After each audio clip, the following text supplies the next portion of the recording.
High বন্ধুরা, মানসী রান্নাঘরে সবাইকে নিমন্ত্রণ থাকলো, সবাই আসবেন। আজকে আমি বানাচ্ছি দেখুন খাসি মাংস। দেখুন প্রথমে আলুটা ভেজে নিচ্ছি, আলুটা লাল লাল করে ভেজে নেব। আর মাংসটাকে আমি ম্যারিনেট করে রেখেছি, ম্যারিনেট করাটা দেখাবো কী কী দিয়ে ম্যারিনেট করেছি। আগে থেকে ম্যারিনেট করে রাখতে হয়, তাই আপনাদের বলে দিচ্ছি কী কী দিয়েছি। দিয়েছি পেঁয়াজ দিয়েছি, টমেটো কুচি দিয়েছি, হলুদ, লঙ্কা, সর্ষের তেল, জিরের গুঁড়ো, ধনের গুঁড়ো, মাটন মশলা,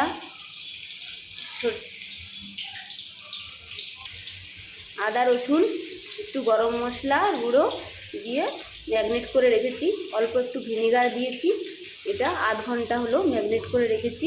এবার আলুটা ভেজে নিচ্ছি লাল লাল করে। আপনারা দেখতে থাকুন কীভাবে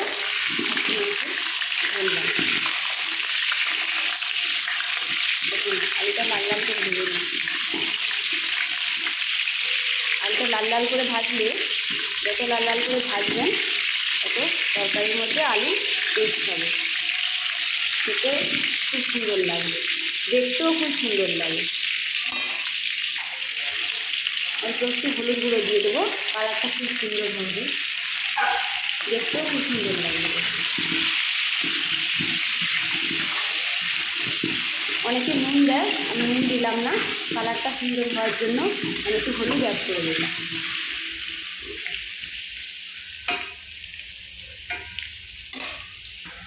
দেখুন আলুটা লাল লাল করে ভাজা হয়ে গেছে, আমি আলুটা তুলে নেব। কড়াইয়ের মধ্যে তেল দিয়েছি, তেল গরম হয়ে গেছে। 1 চামচ চিনি দিয়ে দিলাম। চিনি দিলে তরকারির কালারটা খুব সুন্দর আসে। দেখুন গোটা গরম মশলা, তেজপাতা, শুকনো লঙ্কা দিয়েছিলাম, তারপরে পেঁয়াজটা দিয়ে দিচ্ছি। পেঁয়াজটা দিয়ে ভালো করে নাড়াচাড়া করে নিচ্ছি। পেঁয়াজটা লাল লাল করে ভেজে নিচ্ছি। পেঁয়াজটা লাল লাল করে ভাজা হয়ে গেছে। আমি এবারে মাংসটা যে মাখিয়ে রেখেছিলাম, দেখুন সব কিছু মশলা দিয়ে ম্যারিনেট করে রেখেছিলাম, এটা আমি দিয়ে দেবো।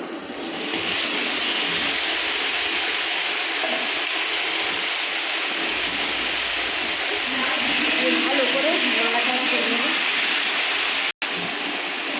দেখুন আমি একটু কাশ্মীরি মির্চ দিয়ে দিচ্ছি, কালারটা খুব সুন্দর হয়ে যাবে।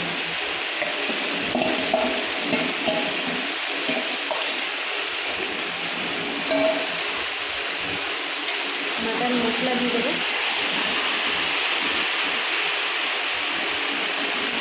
দিয়ে ভালো করে নাড়াচাড়া করে নেব। মাংসটা ভালো করে কষিয়ে নিতে হবে। খাসি মাংসকে ভালো করে না কষালে মাংসের টেস্টটা সুন্দরভাবে হবে না। ভালো করে কষালে মাংসের টেস্টটা সুন্দরও হয়, খেতেও সুন্দর লাগে, কালারটাও সুন্দর হয়। এখন আলু দিয়ে দিলাম। আলুগুলো বড় বড় করে কেটেছি, তো মাটনের সঙ্গে একটু বড়ো আলু না কাট দিলে দেখতেও ভালো লাগে না। আলুটা দিয়ে আবারও ভালো করে নাড়াচাড়া করে নিচ্ছি। আলু আর মাটন দুটোই একসঙ্গে কষিয়ে নেব।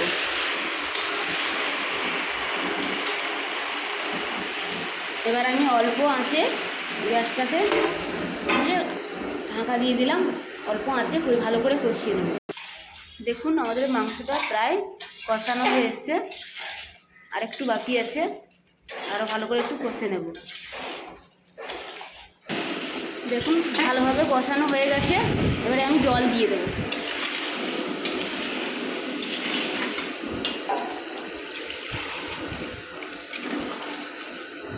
একটু বেশি জল দিতে হবে, বেশি জল না দিলে মাটনটা সেদ্ধ হবে না, আলুগুলোও সেদ্ধ হবে না, তাই একটু বেশি জল দেবো। জল দিয়ে ভালো করে নাড়াচাড়া করে আঁচটাকে জোরে করে দিলাম। দেখুন মাংসটা কীভাবে টকবক করে ফুটছে, আঁচটা আমি জোরে দিয়ে দিয়েছি। আপনারা চাইলে পেঁপেও দিতে পারেন, পেঁপে দিলে মাংসটা তাড়াতাড়ি সেদ্ধ হয়। দেখুন আমাদের মাংস হয়ে গেছে, দুটো কাঁচা লঙ্কা দিয়ে দিয়েছি সুন্দর ফ্লেভার হওয়ার জন্য, একটু গরম মশলা দিয়ে নামিয়ে নেব।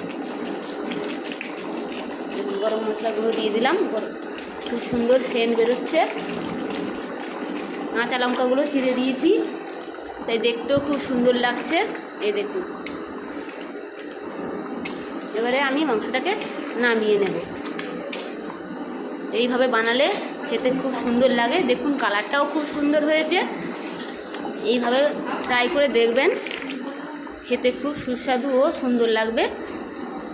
আমার রান্নাটা যদি আপনাদের ভালো লেগে থাকে প্লিজ সবাই লাইক, কমেন্ট ও শেয়ার করবেন। পাশে বেল আইকনটি প্রেস করবেন। একবার প্লিজ সবাইকে বলছি, একবার ট্রাই করে দেখুন। এইভাবে রান্না করলে খেতে খুব সুন্দর লাগে।